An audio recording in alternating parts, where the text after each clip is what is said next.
Siapapun bisa berubah dalam hidupnya, dari bodoh menjadi pintar, dari miskin menjadi kaya, atau dari hina menjadi terhormat. Nah, itu ada syaratnya. Apa sih syaratnya? Assalamualaikum warahmatullahi wabarakatuh. Halo everyone, kenalin, nama saya Bima Cikutra dengan NIM 241330128. Kali ini saya mendapatkan tugas untuk mereview sebuah buku, yakni buku yang berjudul Seni Mengubah Nasib karangan Charles Saputra. Tanpa berlama-lama, di sini saya akan langsung membacakan sedikit dari buku ini. Meniru adalah proses belajar. Menurut orang yang berpikir pesimis, tentu akan menganggap bahwa orang jenius adalah semata-mata karena takdir Tuhan.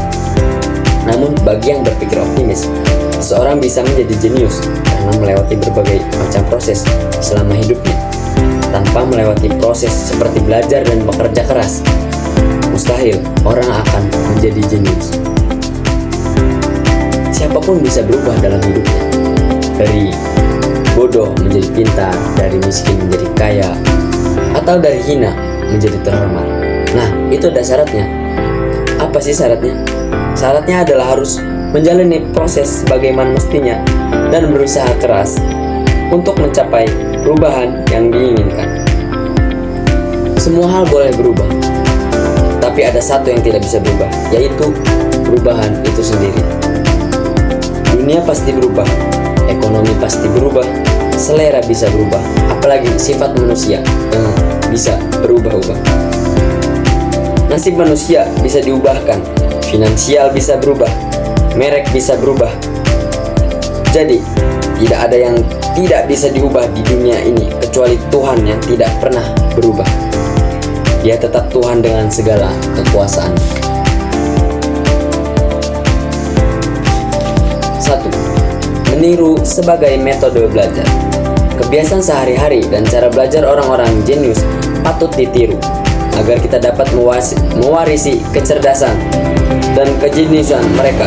Perlu diketahui, meniru adalah salah satu proses belajar. Artinya, pada saat kita meniru, saat itulah kita sebenarnya sedang belajar untuk menjadi orang jenius seperti mereka.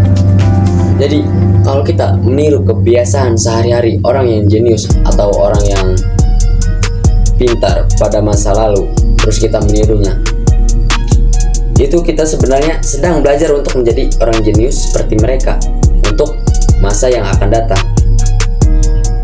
Nah, di sini dalam buku ini ada kebiasaan sehari-hari dan cara belajar orang-orang jenius di dunia. Salah satunya adalah Bill Gates, yakni pencipta Microsoft. Sosok yang melekat pada dirinya adalah seorang yang jenius, kaya, sukses, dan eksentrik. Majalah Time memasukkan Gates ke dalam daftar 100 orang yang paling berpengaruh di abad ke-20. Dia merupakan tokoh yang sangat penting dalam revolusi teknologi komputer yang berkembang pada abad ini. Nama panjangnya adalah William Henry Gates III, tetapi lebih dikenal dengan panggilan Bill Gates. Ia lahir di Seattle, Washington pada 28 Oktober 1955. Ayahnya adalah pengacara sukses, sementara ibunya adalah seorang guru. Gates adalah manusia super jenius di abad ini. Dikatakan demikian karena ia menjadi pendiri dan pencipta perusahaan Microsoft yang mempengaruhi kehidupan semua manusia di muka bumi. Jadi, saya membaca tentang Bill Gates ini bahwa apapun pekerjaan ayah atau ibu kita itu tidak menentukan takdir kita ke depannya. Walaupun ayah kita seorang petani ataupun seorang guru harian lepas, itu tidak menjadi takdir kita untuk kedepannya sama seperti ayah kita. Kalau kita ingin berproses dan belajar keras untuk menjadi apa yang kita inginkan, itu kita bisa. Kalau kita belum mencapainya, kita harus tetap terus belajar dan bekerja keras sampai apa yang kita inginkan itu didapatkan. Nah, sekarang kebiasaan apa sih yang dilakukan Bill Gates sehari-harinya? 1. Mengasingkan diri untuk berpikir sepekan. Banyak orang bertanya, mengapa Bill Gates bisa mendatangkan ide-ide cemerlang hingga membuatnya menjadi orang paling sukses dan paling kaya di muka bumi? Kepada mereka, Bill Gates menjawab, berpikirlah selama sepekan.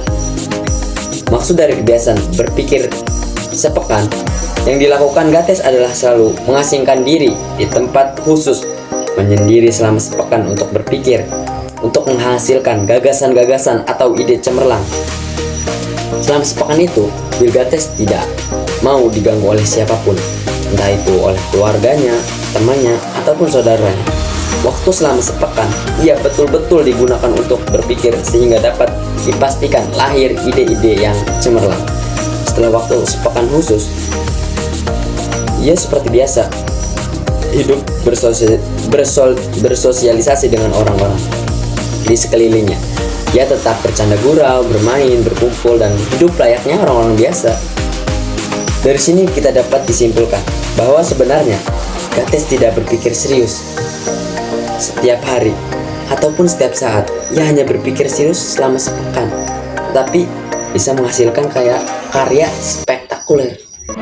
Jadi teman-teman, kesimpulannya dalam buku ini kita harus meniru kebiasaan-kebiasaan orang-orang jenius yang ada sebelum kita untuk kita mengubah nasib yang ada di kita. Mungkin itu saja yang sekarang saya sampaikan.